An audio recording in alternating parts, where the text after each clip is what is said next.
is an interesting thing, Dr. Pai, and I would want to have your views on this thing.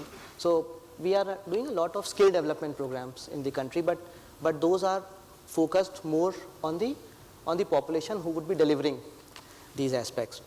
Do you think, so that's one part, and I'm not coming to that. Do you think capability development from a business perspective, do we think a structured program is required for the government or bureaucrats also? Look, let me say this. If a country grows at 8% a year for 10 years, 6.7% a year for maybe 20 years, there's no way human resource capability is going to develop at the same pace. There's going to be pain. There's a limitation to people's ability to grow. And there's going to be a pain. We all know that. You know, in Infosys, as HR director, I recruited 150,000 people in 5 years, trained 225,000 people in 5 years. I mean, enormous numbers. All right? We had to invest, we had to plan, we had to do so many things because growth was there, enormous amount of growth. The point I'm trying to say is high growth, capability takes time to develop, so the corporate sector should involve itself, train people, additional costs that you have to bear, all right, to make people more productive. All countries go through this phase. It's inevitable, there's nothing new. And as far as skills are concerned, you know, we have a bad policy of incentivizing capital in a labor surplus country. We are labor surplus, but we incentivize capital, we don't incentivize labor. You don't incentivize employment. In all European countries, maybe the UK too, if you go in for training, the government gives you grants. Here we don't get grants for training, but we get tax breaks for setting up a huge petrochemical plant which gives you 15% gross margin. I mean, it's silly, really silly. Yeah. And we have to borrow money. It makes no sense. India is a net exporter of petroleum products.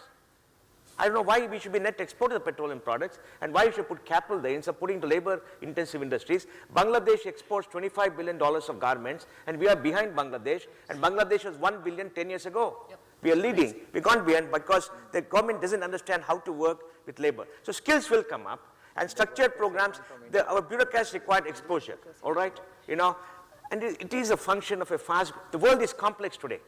All right, you know, shale gas has revolutionized the whole oil trade, and how it's going to impact global politics, you must find out. Now, this whole idea of a surplus money floating around with QE2, QE4, QE5, people pumping in money to induce growth. This is creating many, many conflicts all around the world with money flowing in, and currencies are going up and down, asset bubbles are coming up. Now, these are complex issues. So we got a Raghuram Rajan who was in the IMF, coming and running, and it's fantastic because he understands how large systems work, how we need to be integrated the globe.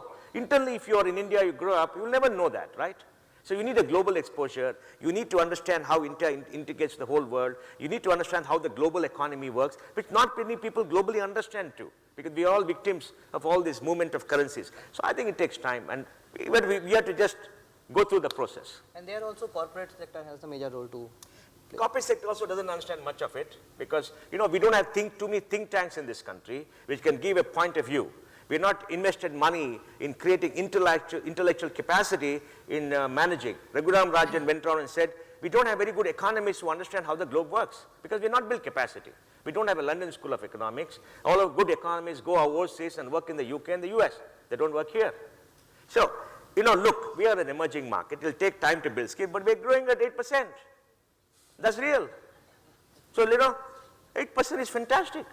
Ask Patricia, 1%, 0.5%. If you grow 0.5% a quarter, everybody jumps up and down. So look, we are growing, okay? Let us remember that actually the UK is the fastest growing large economy in the European Union. Absolutely, 0.5% a quarter, 2% a year. No.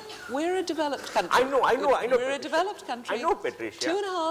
2.5% a year is very good. Absolutely fine. You I would agree not with want you. much faster than I that. agree with you. But India's growth is also fantastic, which is another reason. We have two rather bright spots in a not very bright global economy. So let's be pleased about both of them. No, you got a per capita income of $45,000 and odd. We got $1,600, all right? Precisely. $1,600 can easily go to $8,000, $10,000, but $45,000 going to $90,000 is a challenge. So, you know. You don't need to. Yeah.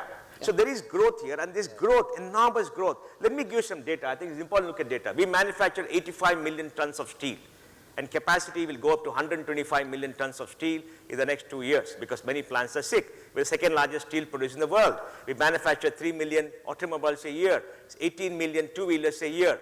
We got an IT industry of $160 billion. We got enormous industrial infrastructure here. We don't talk about it. Our pharma, 40% of the world generics pharma is from India. So we got this whole thing, and our PPP GDP is $6.7 trillion. PPP, $6.7 trillion. That's not funny money. It is a large, complex economy with too many moving parts in a very large, complex world. So there is going to be red tape. You know, we must see how to make money in the 8% growing economy. It's like China. I went to China from 99. We do business. China is extremely difficult. You can take money in, you can't take money out. But it's still there because you see growth, you make so much of things, right? There's so much happening there. So you get enthused by the growth. But how many companies have made money and taken out money? Here, we send out maybe $18 billion every year, dividends and returns. It's very easy to remit money out of this country because, you know, that area has become almost free. So there are many, many moving parts, and I think we should look at how to get inside and how to make good money, how to participate in this environment. You know, I won't talk about tax. We have a big challenge in the tax system. Yeah. We have $120 billion of disputes in taxation. We have something like about maybe $40 billion of disputes in transfer pricing, all right? And it happens because the earlier regime set very high tax collection targets, 17 to 19%. There's no way you could collect those tax. And they put pressure on the tax officials and told them, if you don't collect those tax and meet your targets, we're not going to promote you, we're going to transfer you. So what do? They go after you and tell you, I'm going to make loss into your profit and I'm going to make a huge charge on you. And you tell them, how can you do that? It's illegal. They say, I know it's illegal, go in appeal. I got a target. It's very perverse. So then you got all these disputes. And you know, and the disputes take time because we got a broken down system. We got a perverse tax assessment system and we got a broken down appeal system because appeals go to the Supreme Court, takes 15 years. Yep. I've been fighting a case for Infosys from 94, 95. Madness. It takes 15 years. They harass you. It is almost degenerated tax extortion with the new regime called tax terrorism. We got a problem. And now this year, they're not put absurdly high targets to put pressure on tax officials. They're trying to do many, many things to come. They're automating the processes. Yeah. And there's a much more benign regime right now compared to what was 2-3 years ago for various regions. Then we had this retrospective tax amendment. It's ridiculous. Go back to 1961 and amend your tax laws to say this was the intent of Parliament in 1961. No, all these people in 1961 in Parliament, I don't know whether they exist today. And you know, you can't read their minds. Maybe they got something from some connection somewhere. So they did this very silly thing because the Vodafone issue. In the Vodafone issue, the Supreme Court takes, the law doesn't allow you to do this. It's illegal. So Parliament amended the law saying we are sovereign. We can do what we want. So we went on TV and said, can you go and amend the laws to say our marriage is illegal because you're sovereign? You can't do that. You got to exercise just restraint. You know, restraint, sovereign restraint has to be there. But they did it. Now Kane got stuck. Look at the funny thing about Kane. Kane merged 4 or 5 companies. There's a capital gains. And then the law didn't tax it then. And then what did they do? They went, they issued an appeal. They went, and last year they raised a demand of a couple of $1 billion or something, saying that, you know, this was supposed to be taxed as capital gains when the law was not there to tax you as capital gains, but we retrospectively amended, so you got to pay. And then you know what they said, Patricia? They said you should have withheld tax on the capital gains at that point of time when there is no need to withhold tax as per the law. It's so ridiculous. It's so ridiculous. It'll be struck down in court. But courts take 5 years, 6 years, and the government will go in appeal. So we have a broken down tax system. We got to fix it, and I think we are on the way to fixing it. So it's going to happen. It's going to take some time. But we all live through it, and we all, you know, some people know how to manage it. Others like us don't know how to manage it. We suffer the consequences. So, you know, taxation is a major issue and the #1 issue for Indian business and for you too. All of us are together in this. Hopefully it will improve over a period of time. But we still make 15% of GDP as pre-tax profits. That's pretty good. Thanks. And of course you make a lot of money appealing and going through. You know, it's good for consultants.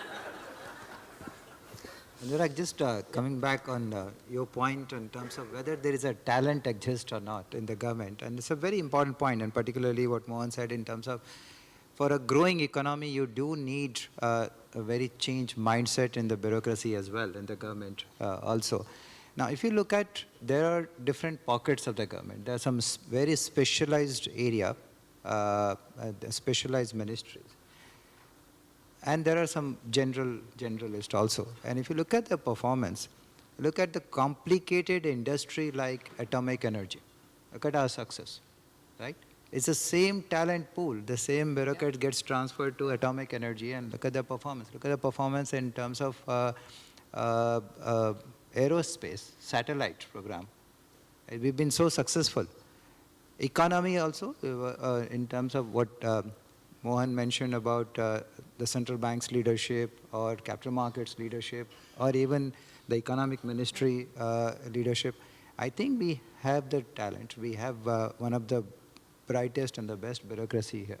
It's just a little bit of mindset change is required. A complicated sector like coal finally got fixed. Almost the problem today, we talk to any power producer, they'll say they have now a surplus coal, which wasn't the case 12 months ago. So whatever way, excuse me, the same bureaucrats finally fixed it. I don't think there is an issue around the talent, there is an issue around commitment. It's just taking time, and I guess we are on the right track, and we need to run with the speed at which the economy is growing and match the same speed.